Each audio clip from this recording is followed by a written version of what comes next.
Hello students, welcome to Techno Science Club. Welcome to Polyset Study Material. ఈ POLYCET study మెటీరియల్లో 10th class లైట్కి సంబంధించిన lesson అయినటువంటి refraction of light at curved surfaces అనేటటువంటి ఈ లెసన్కి సంబంధించినటువంటి కొన్ని important పాయింట్స్ని మన స్టడీ మెటీరియల్లో ఈరోజు మనం గుర్తు చేసుకోవడానికి ప్రయత్నం చేద్దాం, నేర్చుకుందాం. ఈ వీడియోను పూర్తిగా చూడండి, లైక్ చేయండి, షేర్ చేయండి, సబ్స్క్రైబ్ చేయడం మాత్రం మర్చిపోకండి. Let's go in to the topic.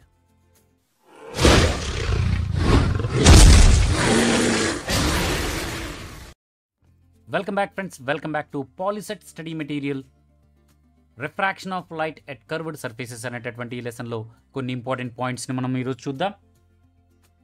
ఈ వీడియోను చివరి వరకు చూడండి, లైక్ చేయండి, షేర్ చేయండి, సబ్స్క్రైబ్ చేయడం మాత్రం మర్చిపోకండి. Refraction of light at curved surfaces. In this lesson మనకు తెలిసినటువంటి ఆల్రెడీ నేర్చుకున్నటువంటి పాయింట్స్ని గుర్తు తెచ్చుకోవడానికి ప్రయత్నం చేద్దాం. The refraction of curved surfaces is an interesting phenomena. For example, spectacles, మనం రెగ్యులర్ లైఫ్లో యూజ్ చేసేటటువంటి స్పెక్టికల్స్ కానీ, ఆ స్పెక్టికల్స్ మిర్రర్స్, ఆప్టికల్ టెలిస్కోప్స్, ఇవన్నీ కూడా గేజ్ స్టార్స్, ఇవన్నీ కూడా ఈ లెన్సెస్ యొక్క రిఫ్రాక్షన్ ఆఫ్ కర్వ్డ్ సర్ఫేసెస్గా మనం లెన్సెస్ని తీసుకుంటాం. Lenses are the curved surfaces. ఈ కర్వ్డ్ సర్ఫేసెస్ గుండా లైట్ రిఫ్రాక్షన్ మీన్స్ లెన్స్ లోపల గుండా, లెన్స్ మీద ఇన్సర్ట్ అయ్యి దాని గుండా బయటకు రావడం, మరలా దాని లోపల నుంచి బయటకు రావడం. అది లెన్స్ అనేది ఒక ట్రాన్స్పరెంట్ మీడియం కాబట్టి ట్రాన్స్పరెంట్ మీడియంలో తయారైనటువంటి లెన్సెస్ మీ అందరికీ తెలుసు. కాన్వెక్స్ లెన్స్, కాన్కేవ్ లెన్స్ ఉంటాయి, ఇంకా ప్లేనో, కాన్వెక్స్, ప్లేనో, రకరకాల లెన్సెస్ ఉంటాయి. వీటి గుండా మనం కళ్ళజోళ్ళు యూజ్ చేస్తాం. కళ్ళజోళ్ళు యూజ్ చేసేటటువంటివి కూడా లెన్సెసే. ఆ లెన్సెస్ గుండా లైట్ రే ముందు లెన్సెస్ లోపలికి వెళ్ళి కొంత బెండ్ అయ్యి రిఫ్రాక్షన్ చెంది మన ఐ లోపలికి వెళ్తుంది. మనకున్నటువంటి సైట్ ప్రాబ్లమ్ని క్యూర్ చేయడం కోసం human I and colourful world అనే లెసన్లో నేర్చుకున్నాం మనం. మయోఫియా, హైపర్మెట్రోఫియా ప్రాబ్లమ్స్ని క్లియర్ చేయడానికి కాన్వెక్స్ లెన్సెస్ని, కాన్కేవ్ లెన్సెస్ని మనం యూజ్ చేస్తూ ఉంటాం. ఈ లెన్సెస్ ఏం చేస్తాయి? ఆ లెన్సెస్ మీద పడినటువంటి లైట్ రేని కొంచెం బెండ్ చేసి మన రెటీనా పైన కరెక్ట్గా పడేలాగా హెల్ప్ చేస్తాయి. సో ఇవన్నీ కూడా రిఫ్రాక్షన్ అనేటటువంటి ఫినామినా, కర్వ్డ్ సర్ఫేసెస్ పైన పడేటటువంటి curved surfaces, refraction of curved surfaces at the curved surfaces అనేటటువంటి ఈ ఫినామినాని యూజ్ చేసుకుని మనం డైలీ లైఫ్లో చాలా రకరకాలైనటువంటి యూజ్ చేస్తుంటాం. కర్వ్డ్ సర్ఫేస్ మీ అందరికీ తెలుసు, స్పియర్లో ఒక పార్ట్. కర్వ్డ్ సర్ఫేసెస్ అనేది స్పియర్లో ఒక పార్ట్. ఒక స్పియర్ని కట్ చేసినట్లయితే ఒక పక్కకి అది ఒక కర్వ్డ్ సర్ఫేస్ లాగా కనపడుతుంది. దీంట్లో మనకి సెంటర్ ఆఫ్ కర్వేచర్, ఏదైతే ఆ స్పియర్ యొక్క సెంటర్ ఉందో ఆ స్పియర్ యొక్క సెంటర్ని మనము ఆ లెన్స్ యొక్క ఏదైతే కర్వ్డ్ సర్ఫేస్ మనం కట్ చేసామో, నేను మీకు ఒకసారి చూపిస్తాను, ఒకసారి గమనించండి. ఇది ఒక స్పియర్. ఈ స్పియర్లోంచి ఒక భాగాన్ని ఈ విధంగా కట్ చేసామనుకోండి, దీన్ని బయటకు తీసుకొచ్చామనుకోండి, ఇలా ఉంటుంది. ఇది ఒక లెన్స్, రైట్? ట్రాన్స్పరెంట్ మెటీరియల్తో తయారైనటువంటి ఒక స్పియరు. ఆ స్పియర్లో ఒక భాగాన్ని కట్ చేసాం. ఈ స్పియర్ యొక్క సెంటర్ పాయింట్ ఏదైతే ఉందో దాన్ని సెంటర్ ఆఫ్ కర్వేచర్ సి అంటాం. ఈ సెంటర్ ఆఫ్ కర్వేచరే ఎక్కడుంది? ఇది మొత్తం కూడా ఇది ఏంటిది? ఈ లెన్స్ అనేది ఒక స్పియర్లో భాగం. ఈ స్పియర్ యొక్క సెంటర్ ఏదైతే ఉందో అదే ఈ లెన్స్ యొక్క సెంటర్ ఆఫ్ కర్వేచర్ సి అవుతుంది. Is it clear? Right, very good. The centre of curvature of the surface is called centre of the lens. Lens యొక్క సెంటర్ని ఏమంటామంటే, ఏదైనా ఒక లెన్స్ తీసుకుంటే మనము ఈ లెన్స్ యొక్క సెంటర్ పాయింట్ని, the centre of curved surface. Curved సర్ఫేస్గా మనం ఏం తీసుకుంటాము? లెన్స్ని తీసుకుంటాం. Curved surface means lens. Lens is a curved surface. ఎందుకంటే రెండు వైపులా కూడా కొంచెం బెండ్ అయి ఉంటుంది కదా, సో ఇలా బెండ్ అయి ఉంటుంది కాబట్టి దీన్ని కర్వ్డ్ సర్ఫేస్ అంటాం. ఈ కర్వ్డ్ సర్ఫేస్ యొక్క మధ్య బిందువు, సెంటర్ పాయింట్ ఏదైతే ఉందో ఈ సెంటర్ పాయింట్ని పోల్, పి అనేటటువంటి లెటర్తో చూపిస్తాము. Right friends? అదేవిధంగా the line that joining the centre of curvature and the pole. పోల్ని, ఇది పోల్, ఇక్కడెక్కడో సెంటర్ ఆఫ్ కర్వేచర్ ఉంటుందని చెప్పాం కదా. ఇలా ఒక స్పియర్లో భాగమైనప్పుడు ఈ లెన్స్ ఇక్కడ సెంటర్ ఆఫ్ కర్వేచర్ ఉంటుంది. సిగా చెప్పుకుందాం మనం. ఈ సెంటర్ ఆఫ్ కర్వేచర్ని పోల్ని రెండింటిని జాయిన్ చేస్తూ గీసేటటువంటి ఈ లైన్ ఏదైతే ఉందో ఈ లైన్నే మనము ఏమంటాము, yes, the line joining pole and the centre of curvature is called principal axis. మరలా ఒకసారి క్లియర్గా దీన్ని ఒకసారి గీయడానికి ప్రయత్నం చేస్తాను మీకోసం. ఇది ఒక లెన్స్ అనుకున్నట్లయితే లెన్స్ అనేది స్పియర్లో భాగం. ఇందాకే మీకు చెప్పాను, లెన్స్ అనేది స్పియర్లో భాగం. సో స్పియర్ యొక్క సెంటర్ ఏదైతే ఉంటుందో అదే దాని యొక్క సెంటర్ ఆఫ్ కర్వేచర్ అవుతుంది. ఇలా లెన్స్ అనేది ఒక స్పియర్లో భాగం కాబట్టి ఈ స్పియర్ యొక్క సెంటర్ పాయింట్ ఏదైతే ఉందో అదే సెంటర్ ఆఫ్ కర్వేచర్ సి అవుతుంది.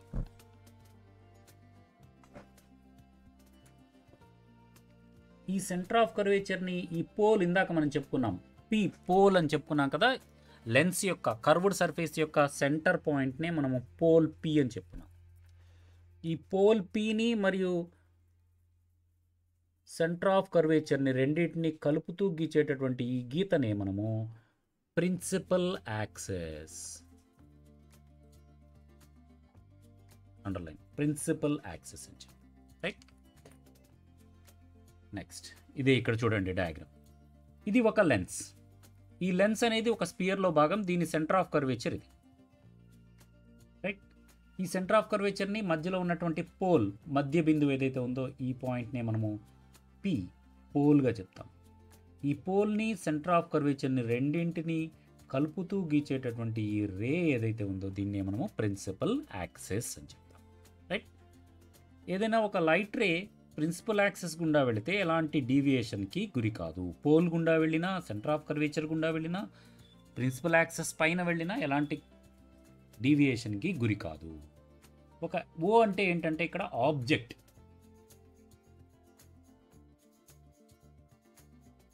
ఒక చెట్టు కావచ్చు, ఒక మనిషి కావచ్చు, ఒక కొవ్వొత్తి కావచ్చు, ఏదైనా సరే ఒక ఆబ్జెక్ట్ని ఈ లెన్స్, ఒక కాన్వెక్స్ లెన్స్, కాన్కేవ్ లెన్స్కి ఎదురుగా కొంత దూరంలో పెట్టారు. ఈ రెండిటికి మధ్య ఉన్నటువంటి ఈ దూరాన్నే మనము ఆబ్జెక్ట్ డిస్టెన్స్ యు అనేటటువంటి లెటర్తో చూపిస్తాం. యు. ఆ లైట్ రేస్ ఆబ్జెక్ట్ నుంచి రెండు రకాల లైట్ రేస్, ఇది లైట్ రే నెంబర్ 1, ఇది లైట్ రే నెంబర్ 2. ఈ రెండు లైట్ రేస్ కూడా రెండు పాయింట్స్ దగ్గర, ఎన్ అనేటటువంటి పాయింట్ దగ్గర, పి అనేటటువంటి పాయింట్ దగ్గర, పోల్ దగ్గర, ఈ రెండు పాయింట్స్ దగ్గర ఈ రెండు లైట్ రేస్ కూడా లెన్స్ మీద ఇన్సర్ట్ అవుతున్నాయి. లెన్స్ మీద పడినప్పుడు ఎక్కడైతే ఎన్ అనే పాయింట్ దగ్గర ఒక లైట్ రే పడిందో అది రిఫ్రాక్షన్కి గురవుతుంది, అంటే కొంచెం బెండ్ అవుతుంది. ఎందుకు బెండ్ అవుతుందో చూడండి. ఇక్కడ లెన్స్ అనేది ఒక మీడియం నుంచి, లైట్ రే అనేది ఒక మీడియం లోపల నుంచి ఇంకొక మీడియం లోపలికి వెళ్ళేటప్పుడు లైట్ రే బెండ్ అవుతుంది. దీన్నే మనము రిఫ్రాక్షన్ అంటాం. రేరర్ మీడియం నుంచి లైట్ రే డెన్సర్ మీడియంలోకి వెళ్ళినప్పుడు, లేదా డెన్సర్ మీడియం నుంచి రేరర్ మీడియంలోకి వెళ్ళినప్పుడు లైట్ రే బెండ్ అవుతుంది. కాబట్టి ఇలా స్ట్రైట్గా వెళ్ళాల్సినటువంటి లైట్ రే కాస్త మీడియం చేంజ్ అవ్వడం వల్ల, స్ట్రైట్గా ఈ విధంగా వెళ్ళాల్సిన లైట్ రే కాస్త మీడియం చేంజ్ అవ్వడం వల్ల ఈ విధంగా బెండ్ అవ్వడం జరిగింది. ఈ బెండ్ అయినటువంటి లైట్ రే ఇది రిఫ్రాక్టెడ్ రే అని చెప్తాను దీన్ని. Refracted ray.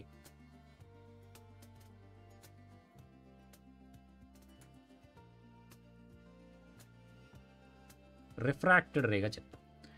ఇంకొక రిఫ్రాక్టెడ్ రే, ఇది సెకండ్ రే కదా.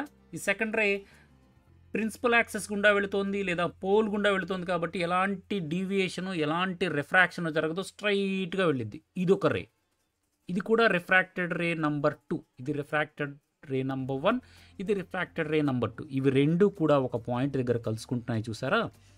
ఎక్కడైతే కలుసుకుంటున్నాయో ఆ పాయింట్ని ఇమేజ్ అంటాం. ఇమేజ్ అంటాం. ఈ ఇమేజ్కి లెన్స్కి మధ్య ఉన్నటువంటి ఈ డిస్టెన్స్నే మనము ఇమేజ్ డిస్టెన్స్ విగా చెప్తాం. ఇమేజ్ డిస్టెన్స్ విగా చెప్తాం, రైట్. సెంటర్ ఆఫ్ కర్వేచర్ అని చెప్పామే. ఈ సెంటర్ ఆఫ్ కర్వేచర్కి లెన్స్ యొక్క మధ్య బిందువుకి పోల్కి మధ్య ఉన్న డిస్టెన్స్ని రేడియస్ ఆఫ్ కర్వేచర్ అని చెప్తాం. రేడియస్ ఆఫ్ కర్వేచర్ ఆర్ అనే లెటర్తో చూపిస్తాం. చూడండి, ఇక్కడ లెన్స్కి సంబంధించి కొన్ని చాలా ఇంపార్టెంట్ పాయింట్స్ ఉన్నాయి. ఒక లెన్స్ అనేది ఒక కర్వ్డ్ సర్ఫేస్. కర్వ్డ్ సర్ఫేస్ యొక్క మధ్య పాయింట్ని పోల్ పి అంటాము, రైట్. అదేవిధంగా ఈ కర్వ్డ్ సర్ఫేస్కి కొంచెం దూరంలో ఒక ఆబ్జెక్ట్ పెట్టినట్లయితే ఆ ఆబ్జెక్ట్ నుంచి ఒక లైట్ రే ఎన్ అనేటటువంటి పాయింట్ దగ్గర పడుతుంది, కొంత యాంగిల్ ఆల్ఫాతో పడుతుంది. ఈ యాంగిల్ని యాంగిల్ ఆఫ్ ఇన్సిడెన్స్ అని చెప్తాం. ఈ ఆల్ఫా అనే యాంగిల్ని angle of incidence, angle of incidence. అదే ఇక్కడ ఇమేజ్ ఏర్పడినప్పుడు ఈ ప్రిన్సిపల్ యాక్సెస్కి ఇమేజ్ ఏర్పడినటువంటి రిఫ్రాక్టెడ్ రే నెంబర్ 1కి మధ్య ఉన్నటువంటి బీటా అనేటటువంటి యాంగిల్ని మనము యాంగిల్ ఆఫ్ రిఫ్రాక్షన్ అని చెప్తాం. Alpha is the angle of incidence, beta is the angle of refraction. So centre of curvature ఉంటుంది ప్రతి లెన్స్కి కూడా. అదేవిధంగా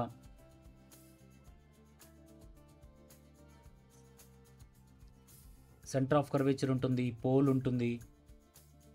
పోల్కి సెంటర్ ఆఫ్ కర్వేచర్కి మధ్య ఉన్న డిస్టెన్స్ని రేడియస్ ఆఫ్ కర్వేచర్ అంటాం. అదేవిధంగా ఇమేజ్కి లెన్స్కి మధ్య ఉన్న డిస్టెన్స్ని ఆబ్జెక్ట్ డిస్టెన్స్ అంటాం, యూతో చూపిస్తాం. ఇమేజ్కి లెన్స్కి మధ్య ఉన్న డిస్టెన్స్ని ఇమేజ్ డిస్టెన్స్ అంటాం, వీతో చూపిస్తాం. ఒక మీడియం నుంచి ఇంకొక మీడియంకు లైట్ రే ట్రావెల్ అయ్యేటప్పుడు రిఫ్రాక్షన్ జరుగుతుంది. ఈ విషయాలన్నీ కూడా మనం ఈ లెసన్లో క్షుణ్ణంగా నేర్చుకుంటాం. Refraction of light at curved surfaces, దీనికి ఫార్ములా చూడండి. n2/v minus n1/u is equal to n1 minus n2/r అని చెప్తాం. This is the equation of refraction of light at curved surface. ఇక్కడ n1 అంటే refractive index of second medium, n1 అంటే first medium, refractive index of first medium. n2 అంటే refractive index of second medium. Refractive ఇండెక్స్ని nతో చూపిస్తారు. అంటే ఒక్కొక్క మీడియంకి ఒక్కొక్క రకమైన ఆ లైట్ రేని వంచేటటువంటి గుణం ఉంటుంది, దాన్నే మనము రిఫ్రాక్టివ్ ఇండెక్స్ అని చెప్తాం. ప్రతి మీడియంకి ఒక్కొక్క రిఫ్రాక్టివ్ ఇండెక్స్ అనేది ఉంటుంది. అదేవిధంగా u అంటేనేమో ఇమేజ్ డిస్టెన్స్, ఇందాకే చెప్పుకున్నాం మనం. u is the image distance, u is the object distance, v is the image distance అని చెప్పుకున్నాం. r is the radius of curvature, centre of కర్వేచర్కి మరియు పోల్కి మధ్య ఉన్నటువంటి డిస్టెన్స్, లెన్స్కి మధ్య ఉన్నటువంటి లెన్స్ యొక్క మిడిల్ పాయింట్ లెన్స్కి ఉన్న పోల్కి మధ్య ఉన్న డిస్టెన్స్ని మనము రేడియస్ ఆఫ్ కర్వేచర్ అని చెప్తాం. ఇది equation of refraction of light at curved surface. అదేవిధంగా చెప్పాను కదా, n1 n2 అనేది రిఫ్రాక్టివ్ ఇండెక్సెస్ అవుతాయి. r is the radius of curvature అవుతుంది, u is the object distance అవుతుంది, v is the image distance. తర్వాత ఫోకస్ ఆర్ ఫోకల్ పాయింట్ అని చెప్తాం. The point of conversion of light race, the point where the light race appears to be emerging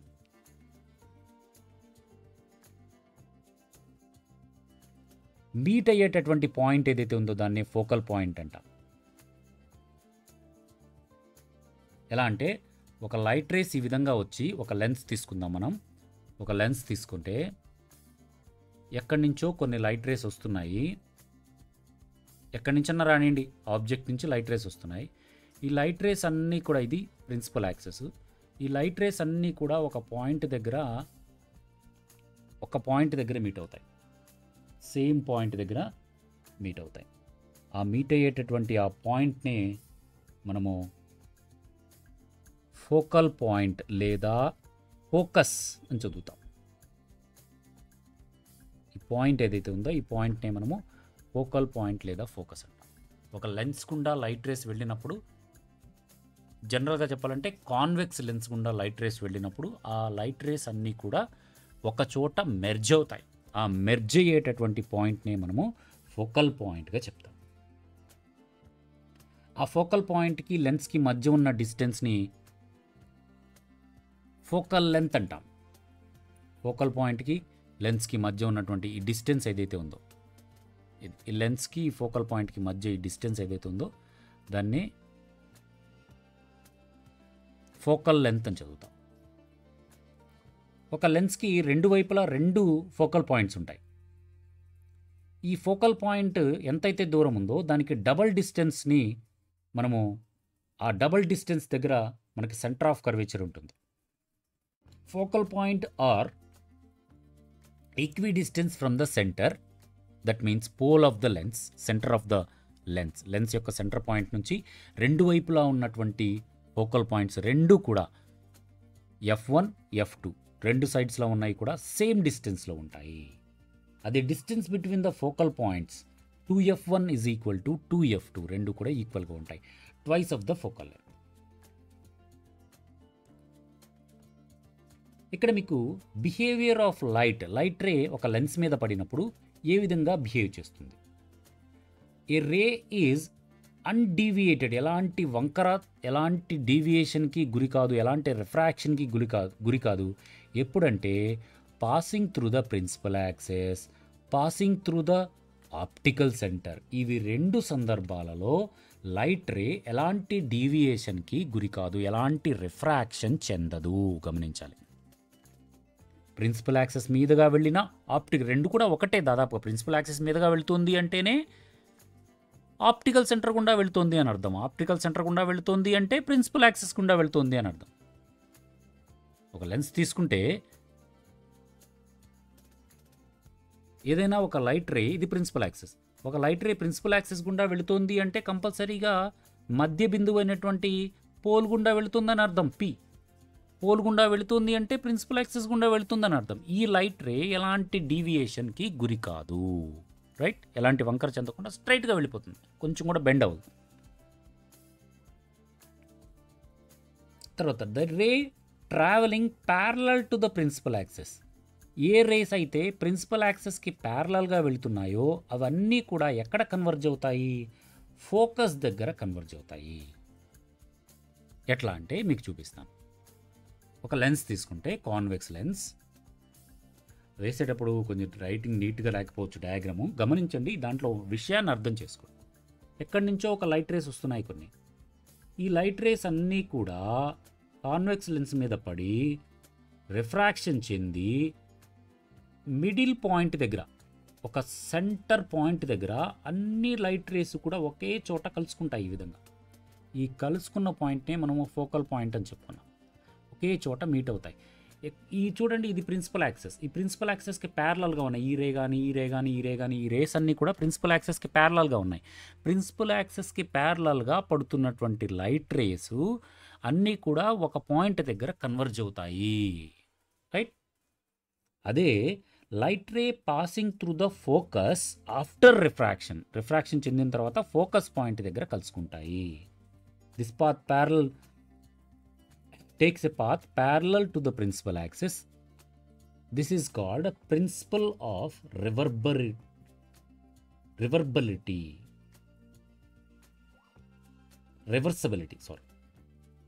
Principle of reversibility అంటాం. Light race principal యాక్సెస్కి ప్యారలల్గా పడితే focal point దగ్గర కలుసుకుంటాయి. Focal point గుండా వెళితే principal యాక్సెస్కి ప్యారలల్గా వెళ్తాయి. అది కూడా చూపిస్తాను మీకు. చూడండి, ఒక లైట్ రే, ఒక లెన్స్, లైట్ రేసు ఇది ప్రిన్సిపల్ యాక్సెస్. ఇక్కడ ఫోకల్ పాయింట్ ఉంది, రెండు ఫోకల్ పాయింట్స్ ఉంటాయి కదా, F2 ఉంది, ఇది F1, అవునా? లైట్ రేసు ఫోకల్ పాయింట్ గుండా ఫోకల్ పాయింట్ నుంచి వస్తున్నాయి. గమనించండి, ఈ లైట్ రేస్ అన్నీ కూడా ఫోకల్ పాయింట్ నుంచి వస్తున్నాయి.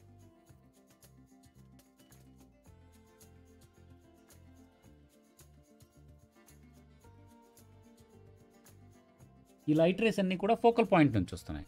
ఫోకల్ పాయింట్ నుంచి లెన్స్ మీద పడినటువంటి లైట్ రేస్ అన్నీ కూడా ప్రిన్సిపల్ యాక్సెస్కి ప్యారలల్గా వెళతాయి. చూడండి, ఇవి రెండు రివర్స్లో ఉన్నాయి. చూడండి, ఇన్సిడెంట్ లైట్ రేస్ ఏమో ఇన్సిడెంట్ రేస్ అయితే ప్రిన్సిపల్ యాక్సెస్కి ప్యారలల్గా వెళ్తే ఫోకల్ పాయింట్ దగ్గర కలుసుకుంటాయి. అదే ఇన్సిడెంట్ రేసు ఫోకల్ పాయింట్ గుండా వచ్చి లెన్స్ మీద పడితే ప్రిన్సిపల్ యాక్సెస్కి ప్యారలల్గా వెళ్తున్నాయి. రెండు రివర్స్ అనమాట. The light race falling on a lens which are parallel to the principal axis after refraction converges at pole దగ్గర కన్వర్జ్ అవుతాయి, కలుసుకుంటాయి. అదే పోల్ గుండా వచ్చేటటువంటి రేస్ అయితే లెన్స్ గుండా రిఫ్రాక్షన్ చెందిన తర్వాత ప్రిన్సిపల్ యాక్సెస్కి ప్యారలల్గా వెళ్తాయి, రైట్? రెండు కూడా రివర్స్లో ఉంటాయి. ఇలా రివర్స్లో ఉండేదాన్నే మనము ప్రిన్సిపల్ ఆఫ్ రివర్సబిలిటీ అనే పేరుతో పిలుస్తాం, రైట్?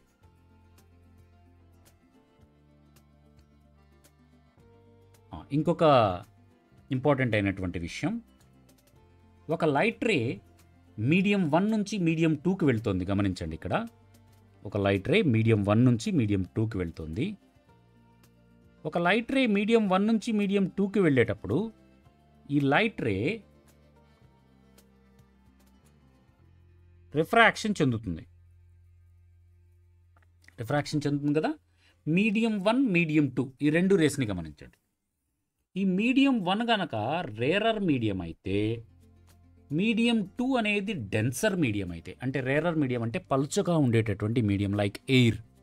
డెన్సర్ మీడియం అంటే ఎయిర్ కన్నా డెన్సిటీ ఎక్కువ ఉన్నటువంటి వాటరు, గ్లాసు, ప్లాస్టిక్ ఏదైనా సరే ట్రాన్స్పరెంట్ మెటీరియలే మొత్తానికి. సో ఈ విధంగా రేరర్ మీడియం నుంచి డెన్సర్ మీడియం, ఇది ఇన్సిడెంట్ రే. ఇది ఇన్సిడెంట్ రే. ఒక లైట్ రే రేరర్ మీడియం నుంచి డెన్సర్ మీడియంలోకి వెళ్తుంది. రేరర్ మీడియం నుంచి ఇలా ట్రావెల్ అవుతూ వచ్చింది. ఏ పాయింట్ దగ్గర ఈ ఇంటర్ఫేస్ని, మీడియం యొక్క ఇంటర్ఫేస్ అంటాం.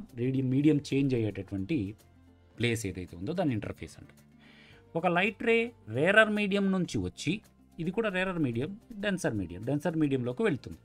రేరర్ మీడియంలోకి నుంచి ట్రావెల్ చేస్తూ డెన్సర్ మీడియంలోకి వెళ్ళేటప్పుడు యాక్చువల్గా ఇలా వెళ్ళాలి స్ట్రైట్గా, కానీ కొంచెం బెండ్ అవుతుంది. ఎటువైపు బెండ్ అవుతుంది? ఈ స్ట్రైట్ లైన్ని మనం నార్మల్ అంటాం. ఎక్కడైతే ఇన్సిడెంట్ అవుతుందో ఆ ఇన్సిడెంట్ అయ్యేటటువంటి పాయింట్ దగ్గర 90 డిగ్రీస్తో ఒక నార్మల్ గీస్తాం, స్ట్రైట్ లైన్ నిలువుగా. దాన్ని నార్మల్ అని చెప్తాం. ఈ నార్మల్ వైపుకి బెండ్ అవ్వడం జరుగుతుంది. When light ray travel from rarer medium to denser medium, it bends, it refracts, it deviates towards the normal వైపుకి బెండ్ అవ్వడం జరుగుతుంది. అదే లైట్ రే మీడియం 1 అనేది డెన్సర్ మీడియం అయితే, మీడియం 2 అనేది రేరర్ మీడియం అయితే, ఇలా ట్రావెల్ అవుతున్నటువంటి లైట్ రే, ఫర్ ఎగ్జాంపుల్ ఈ డయాగ్రామ్ని రివర్స్లో కనుక అనుకున్నట్లయితే, ఇలా ఒక లైట్ రే ట్రావెల్ అవుతుంది అనుకుందాం. అది ఈ నార్మల్ నుంచి దూరంగా బెండ్ అవ్వడం జరుగుతుంది. డెన్సర్ మీడియం నుంచి రేరర్ మీడియంలోకి వస్తేనేమో లైట్ రే నార్మల్ నుంచి దూరంగా బెండ్ అవ్వడం జరుగుతుంది. అదే రేరర్ మీడియం నుంచి డెన్సర్ మీడియంలోకి వెళ్తే టువర్డ్స్ ద నార్మల్ బెండ్ అవ్వడం జరుగుతుంది. ఇక్కడ ఇచ్చాను, light ray incidents on a lens at angle appear to be converging. That angle ఏదైతే ఇన్సర్ట్ అవుతుందో ఆ యాంగిల్ని యాంగిల్ ఆఫ్ ఇన్సిడెన్స్ అంటాం. ఇందాకే చెప్పాను మీకు. తర్వాత సెంటర్ ఆఫ్ కర్వేచర్ చెప్పాను కదా. ఒక లెన్స్ చూడండి, ఈ లెన్స్ అనేది 2 స్పియర్స్ నుంచి కట్ చేసినటువంటి భాగం కలిపితే ఒక లెన్స్ అవుతుంది. అది కాన్వెక్స్ లెన్స్ అయినా సరే, ఇది ఒక కాన్వెక్స్ లెన్స్, లేదా ఇది ఒక కాన్కేవ్ లెన్స్. ఏ లెన్స్ అయినా సరే ఈ 2 స్పియర్స్ నుంచి కట్ చేసిన 2 ముక్కలని కలిపితే వచ్చేటటువంటిది. చూడండి, ఈ 2 స్పియర్స్లోంచి ఒక ముక్కను కట్ చేశారు. ఇది ఒక ముక్క, ఇక్కడ దాకా కట్ చేసినది ఇది ఒక ముక్క, ఇది మొత్తం ఒక ముక్క, ఇటువైపు ఉన్నది ఒక ముక్క. ఈ 2 ముక్కల్ని, ఈ స్పియర్ నుంచి ఒక ముక్కను కట్ చేసాం, ఈ స్పియర్ నుంచి ఒక ముక్కను కట్ చేసాం. రెండింటిని కలిపితే వచ్చేదే ఒక లెన్స్ అవుతుంది.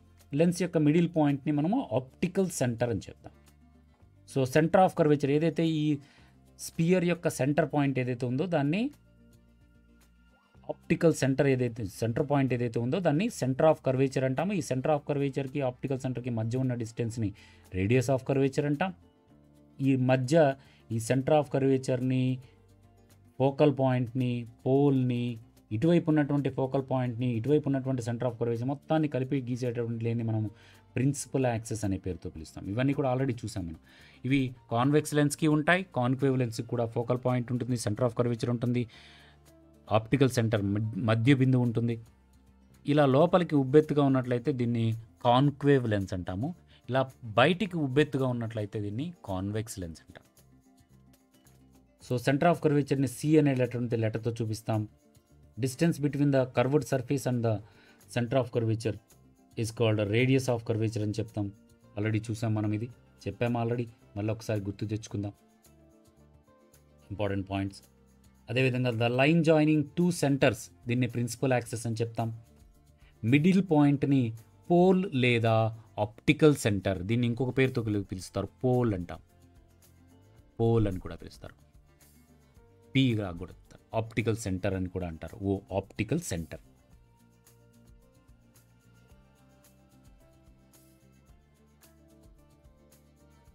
లెన్సెస్ ఎన్ని టైప్స్ ఉంటాయి? కాన్వెక్స్ లెన్స్ ఉంటుంది.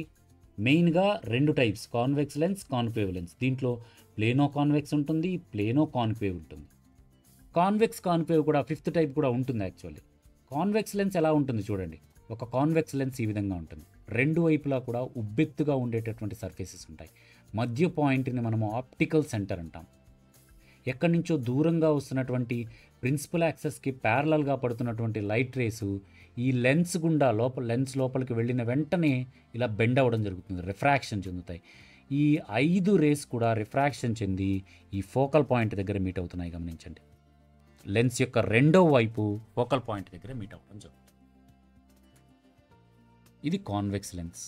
ఇన్ఫినిటీ నుంచి ఆబ్జెక్ట్ ఎట్ ఇన్ఫినిటీ, ఎక్కడో దూరంగా ఉన్నటువంటి ఆబ్జెక్ట్ నుంచి, సూర్యుడి నుంచి వస్తున్న లైట్ రేస్ ఈ విధంగా పడి కాన్వెక్స్ లెన్స్గా మనం భూతద్దం మ్యాగ్నిఫైయింగ్ లెన్స్ని కాన్వెక్స్ లెన్స్గా తీసుకోవచ్చు. మనం మ్యాగ్నిఫైయింగ్ లెన్స్ ఎలా ఉంటుంది? 2 వైపులా ఉబ్బెత్తుగా ఉంటుంది, 2 వైపులా బల్జ్డ్గా ఉంటుంది. సో ఎక్కడి నుంచో దూరంగా ఉన్నటువంటి ఆబ్జెక్ట్ నుంచి వస్తున్న లైట్ రేస్ ఫోకల్ పాయింట్ దగ్గర మీట్ అవుతాయి. అందుకే మనం భూతద్దం సన్కి ఎదురుగా పెట్టినప్పుడు కింద పేపర్ మీద ఒక చిన్న స్పాట్ లాగా ఏర్పడుతుంది, వైట్ స్పాట్. అక్కడ కొంచెంసేపు అలాగే ఉంచితే ఆ పేపర్ కాలిపోతుంది. గమనించండి, ఆ వైట్ స్పాట్ ఏంటంటే సన్ యొక్క ఇమేజ్, చిన్న సైజులో ఉండే ఇమేజ్ ఏర్పడింది. ఎక్కడో దూరంగా గనక ఆబ్జెక్ట్ ఉన్నట్లయితే ఏర్పడినటువంటి ఇమేజ్ చాలా స్మాల్గా ఉంటుంది. కాన్వెక్స్ లెన్స్ 2 వైపులా ఉబ్బెత్తుగా ఉంటే డబుల్ కాన్వెక్స్ లెన్స్ అంటాము, లేదా బై కాన్వెక్స్ లెన్స్ అని చెప్తాం. డబుల్ కాన్వెక్స్ లెన్స్ లేదా బై కాన్వెక్స్ లెన్స్. ఇక రెండవ టైప్ ఆఫ్ లెన్స్ని మనము కాన్కేవ్ లెన్స్ అంటాం. చూడండి, ప్లేనో కాన్వెక్స్ లెన్స్ కూడా ఉంది. థిక్నెస్ ఇక్కడ కాన్వెక్స్ లెన్స్ ఎలా ఉంటుందంటే చివర్లలో థిన్గా ఉంటుంది, మధ్య పాయింట్ దగ్గర థిక్గా ఉంటుంది. చూడండి, మధ్యలో లావుగా ఉంది థిక్గా, చివరికి వచ్చేటప్పటికి థిన్గా అయిపోయింది, సన్నగా అయిపోయింది. ఇది కాన్వెక్స్ లెన్స్.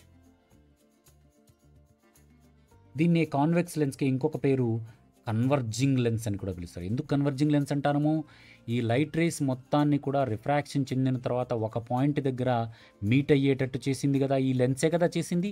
ఈ లైట్ రేస్ అన్నింటినీ ఒక పాయింట్ దగ్గర మీట్ అయ్యేలాగా చేసింది ఎవరు? ఈ లెన్స్.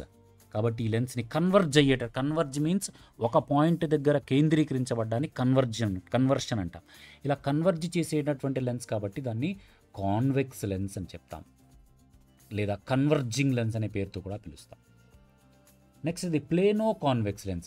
కాన్వెక్స్ లెన్స్ అని మనం ఒకవైపు ప్లేన్ సర్ఫేస్ ఉండి ఇంకొక వైపు కాన్వెక్స్ సర్ఫేస్ ఉబ్బెత్తుగా ఉన్నట్లయితే ఇలాంటి లెన్స్ని మనము ప్లేనో కాన్వెక్స్ లెన్స్ అని చెప్తాం. ప్లేనో కాన్వెక్స్ కూడా చివర్లో థిన్గా ఉంటుంది, మధ్యలో థిక్గా ఉంటుంది, ఒకవైపు మాత్రం ప్లేన్గా ఉంటుంది, ఒకవైపు మాత్రం ఉబ్బెత్తుగా లావుగా ఉంటుంది. దీనికి కూడా ఫోకల్ పాయింట్ ఉంటుంది, ఫోకల్ లెంత్ ఉంటుంది. One side of the sphere of the lens is plane and other side is spherical. ఇలాంటి లెన్స్ని ప్లేనో కాన్వెక్స్ లెన్స్ అంటాం. అదేవిధంగా కాన్కేవ్ లెన్స్, ఇది చూడండి, కాన్కేవ్ లెన్స్ ఈ విధంగా ఉంటుంది, లోపలికి వంచినట్లుగా ఉంటుంది. కాన్కేవ్ లెన్స్ లోపలికి వంచినట్లుగా ఉంటుంది. ఈ కాన్కేవ్ లెన్స్ గుండా ఒక లైట్ రేస్ వెళితే దూరంగా వెళ్ళిపోతాయి, నార్మల్కి దూరంగా బెండ్ అవుతాయి. చూడండి, కన్వర్జ్ అవ్వవు, ఒక చోట కేంద్రీకరించబడవు, ఒకే పాయింట్ దగ్గర కేంద్రీకరించబడవు, కన్వర్జ్ అవ్వవు, డైవర్జ్ అవుతాయి, దూరంగా వెళ్ళిపోతాయి. చూడండి, ఈ లైట్ రేసు ప్రిన్సిపల్ యాక్సెస్కి ప్యారలల్గా పడుతున్నటువంటి లైట్ రేస్ ఎక్కడి నుంచో సన్ నుంచి లైట్ రేస్ వస్తున్నాయి.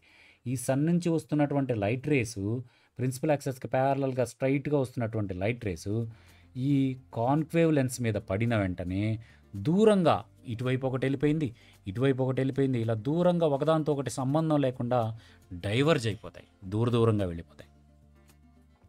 కాబట్టి దీన్ని డైవర్జింగ్ లెన్స్ అని కూడా అంటారు, డైవర్జింగ్ లెన్స్ అని కూడా.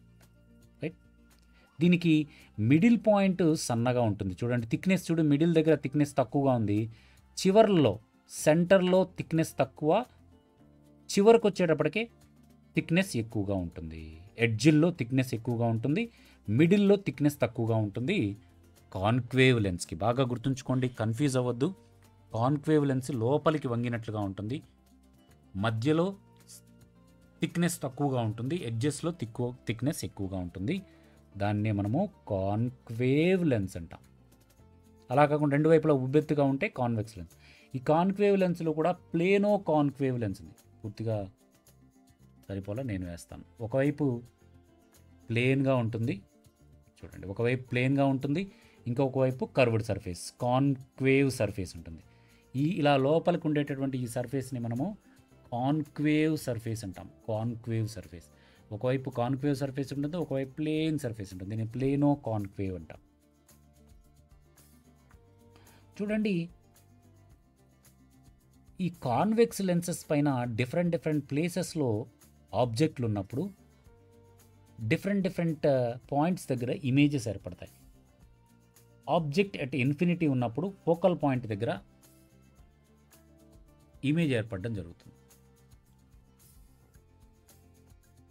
చూడండి,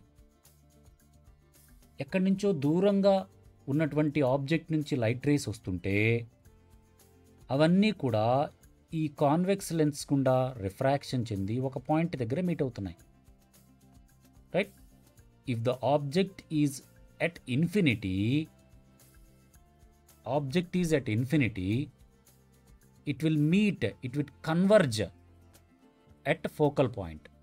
అదే ఆబ్జెక్టు సెంటర్ ఆఫ్ కర్వేచర్కి అవతల, if the object is beyond the centre of curvature, image is formed in between the focal point and the center of curvature. Centre of కర్వేచర్కి focal పాయింట్కి మధ్యలో ఇమేజ్ అనేది ఏర్పడుతుంది. ఇక్కడ ఇమేజ్ అనేది ఏర్పడుతుంది. ఏర్పడేటటువంటి ఇమేజ్ కూడా స్మాల్ ఇమేజ్ ఏర్పడుతుంది, ఇన్వర్టెడ్ ఇమేజ్ ఏర్పడుతుంది కాన్వెక్స్ లెన్స్లో. అదే third situation, case 3, if the object is placed at the center of curvature, the image is also formed at the center of curvature on the other side. Other సైడ్లో centre of curvature దగ్గర object పెడితే other సైడ్లో అదే centre of curvature దగ్గర image ఏర్పడుతుంది. Same size image ఏర్పడుతుంది, కాకపోతే inverted image ఏర్పడుతుంది. తిరగదిప్పిన ఇమేజ్ ఏర్పడుతుంది, ఇన్వర్టెడ్ అంటే. అదే ఫోకల్ పాయింట్కి మరియు సెంటర్ ఆఫ్ కర్వేచర్కి మధ్యలో, ఫోర్త్ టాపిక్ చూడండి, ఫోకల్ పాయింట్కి సెంటర్ ఆఫ్ కర్వేచర్కి మధ్యలో ఆబ్జెక్ట్ కనుక ఉంచినట్లయితే ఇమేజ్ అనేది సెంటర్ ఆఫ్ కర్వేచర్ అవతల ఎక్కడో ఏర్పడింది, చాలా దూరంలో, చాలా పెద్ద ఇమేజ్. చూడండి, ఆబ్జెక్ట్ ఇంత ఉంటే ఇమేజ్ చూడండి ఎంత ఉందో, పెద్ద ఇమేజ్ ఏర్పడుతుంది, ఇన్వర్ట్ అయినటువంటి ఇమేజ్ ఏర్పడుతుంది, అది కూడా సెంటర్ ఆఫ్ కర్వేచర్ అవతల ఎక్కడో ఏర్పడుతుంది. Fifth position, case number 3, if the object is at focal point, focal point దగ్గర ఆబ్జెక్ట్ కనుక ఉన్నట్లయితే, at focal point, object is at focal point, the image is forms at infinity. ఎక్కడో ఏర్పడతాయి images, image ఎక్కడో ఏర్పడుతుంది, మనం చూడలేం, కానీ చాలా దూరంలో ఇమేజ్ అనేది ఏర్పడుతుంది, పెద్ద ఇమేజ్ అనేది ఏర్పడుతుంది. సెంటర్ ఆఫ్ కర్వేచర్కి అవతల చాలా దూరంలో ఏర్పడుతుంది. అదే ఆబ్జెక్ట్ కనుక, ఈ సిచ్యువేషన్లో చూడండి, ఆబ్జెక్ట్ కనుక ఆప్టికల్ సెంటర్కి ఫోకల్ పాయింట్కి మధ్యలో ఆబ్జెక్ట్ కనుక ఉంటే, ఫోకల్ పాయింట్కి సెంటర్ ఆఫ్ కర్వేచర్ అంటే లెన్స్కి చాలా దగ్గరలో కనుక ఆబ్జెక్ట్ కనుక ఉన్నట్లయితే దాని యొక్క ఇమేజ్ స్క్రీన్ పైన మనం పట్టుకోలేము. వర్చువల్ ఇమేజ్ అదే సైడ్లో రివర్స్లో ఏర్పడుతుంది, డైవర్జ్ అవుతాయి. ఈ డైవర్జ్ అనేవి కూడా వెనక్కి పొడిగించినట్లయితే పెద్ద ఇమేజ్, వర్చువల్ ఇమేజ్ అదే లెన్స్ లోపల అదే సైడ్ వైపు ఏర్పడుతుంది. ఇవి 6 రకాల సిచ్యువేషన్స్. వీటినే మనం ఏమని పిలుస్తామో రే డయాగ్రామ్స్ అని పిలుస్తాం. మీకు బిట్స్లో ఆబ్జెక్ట్ సెంటర్ ఆఫ్ కర్వేచర్ దగ్గర ఉంటే ఇమేజ్ సెంటర్ ఆఫ్ కర్వేచర్ దగ్గర ఏర్పడుతుందని, ఆబ్జెక్ట్ ఆప్టికల్ సెంటర్కి ఫోకల్ పాయింట్కి మధ్యలో ఏర్పడితే వర్చువల్ ఇమేజ్ అదే సైడ్లో సెంటర్ ఆఫ్ కర్వేచర్కి అవతల అదే సైడ్లో వర్చువల్ ఇమేజ్ ఏర్పడుతుందని, ఫోకల్ పాయింట్ దగ్గర ఉంటేనేమో ఇన్ఫినిటీ, ఎక్కడో ఇన్ఫినిటీలో ఆబ్జెక్ట్ ఫోకల్ పాయింట్ దగ్గర ఉంటే ఇమేజ్ ఎక్కడో ఇన్ఫినిటీలో ఏర్పడుతుందని, అదే ఆబ్జెక్ట్ సెంటర్ ఆఫ్ కర్వేచర్కి ఫోకల్ పాయింట్కి మధ్యలో ఉంటే ఇమేజ్ అనేది beyond the centre of curvature ఏర్పడుతుంది, బిగ్ సైజ్ ఇమేజ్ ఏర్పడుతుందని, అదే సెంటర్ ఆఫ్ కర్వేచర్ దగ్గర ఉంటే రెండవ సైడ్లో అదే సెంటర్ ఆఫ్ కర్వేచర్ దగ్గర ఏర్పడుతుంది, సేమ్ సైజ్ ఇమేజ్ ఏర్పడుతుందని, అదే ఎట్ ఇన్ఫినిటీ, ఎక్కడో ఇన్ఫినిటీలో ఆబ్జెక్ట్ ఉన్నట్లయితే ఇమేజ్ ఫోకల్ పాయింట్ దగ్గర ఏర్పడుతుందని, అదే beyond the centre of curvature object ఉన్నట్లయితే ఇమేజ్ అనేది ఫోకల్ పాయింట్కి సెంటర్ ఆఫ్ కర్వేచర్కి మధ్యలో ఏర్పడుతుందని. ఈ పాయింట్స్ కనుక చదువుకొని వెళ్తే బిట్స్లో మీకు అడగడానికి అవకాశం ఉంటుంది, కాబట్టి ఇవి చదువుకొని వెళ్ళండి. చూడండి, ఇక్కడ ఇచ్చారు, ఆబ్జెక్ట్ అట్ ఇన్ఫినిటీ ఉంటే పాయింట్ సైజ్డ్ ఇమేజ్ ఏర్పడుతుంది, ఫోకల్ పాయింట్ దగ్గర ఏర్పడుతుంది, నేను చెప్పాను మీకు. అదేవిధంగా చూడండి, beyond the centre of curvature. Object is beyond the centre of curvature ఏర్పడితే ఇమేజ్ అనేది రియల్ ఇమేజ్, ఇన్వర్టెడ్ ఇమేజ్, అదేవిధంగా డిమినిష్డ్ ఇమేజ్ ఏర్పడుతుంది. ఎక్కడ ఏర్పడుతుంది? Between the focal point and the centre of curvature. ఈ 2F1నే మనం సెంటర్ ఆఫ్ కర్వేచర్ Cగా తీసుకుంటాం. అదే ఆబ్జెక్ట్ అనేది సెంటర్ ఆఫ్ కర్వేచర్ దగ్గరే ఉంటే అదర్ సైడ్లో సెంటర్ ఆఫ్ కర్వేచర్ దగ్గరే ఇమేజ్ ఏర్పడుతుంది. రియల్ ఇమేజ్ అది ఇన్వర్టెడ్ ఇమేజ్ ఏర్పడుతుంది, సేమ్ సైజ్ ఇమేజ్ ఏర్పడుతుంది. Between the centre of curvature and the focal point ఉన్నట్లయితే beyond the centre of curvature image ఏర్పడుతుంది. Real image, inverted image, magnified పెద్దదైనటువంటి image. Object is at focal point, the image is at infinity. ఎక్కడో ఏర్పడుతుంది తెలియదు. అదే object is in between the focal point and the optical centre. ఇది virtual image, erected image, magnified erected image ఏర్పడుతుంది. అదేవిధంగా next important point lens formula. 1/f = 1/v - 1/f 1/u. u అంటేనేమో object distance, v అంటే image distance, f అంటే focal length.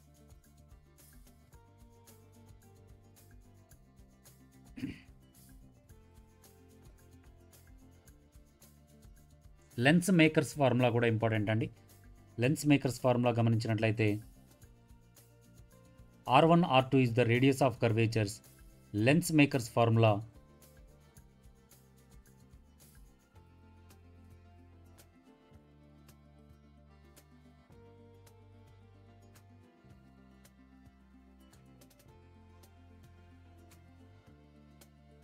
lens makers formula 1/f = n-1 into 1/r1 - 1/r2 is the lens makers formula. దీంట్లో F అంటే focal length, R is the refractive index, N is the refractive index, R is the radius of curvature.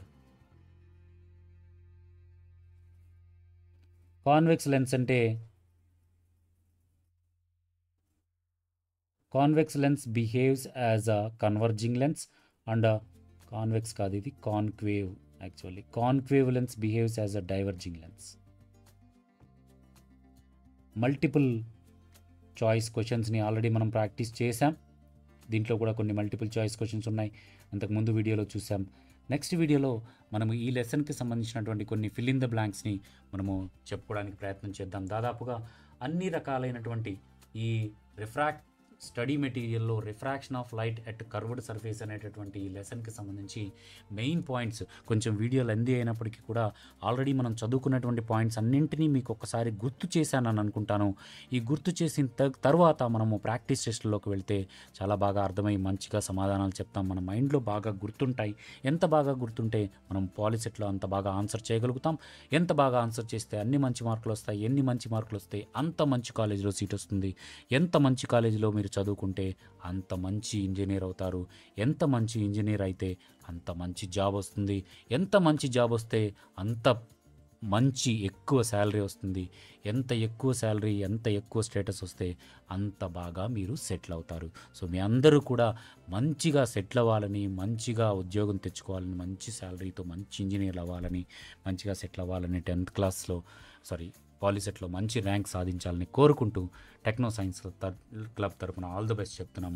ఈ video కనుక మీకు నచ్చినట్లయితే please like చేయండి. ఉపయోగపడుతుంది అనుకున్నట్లయితే lengthy video అయినప్పటికీ కూడా ఎవరైతే కాన్ఫిడెంట్గా, ఎవరైతే పట్టుదలతో పాలిసెట్లో మంచి మార్కులు సాధించాలనుకుంటున్నారో వారికి ఈ వీడియో బాగా ఉపయోగపడుతుంది.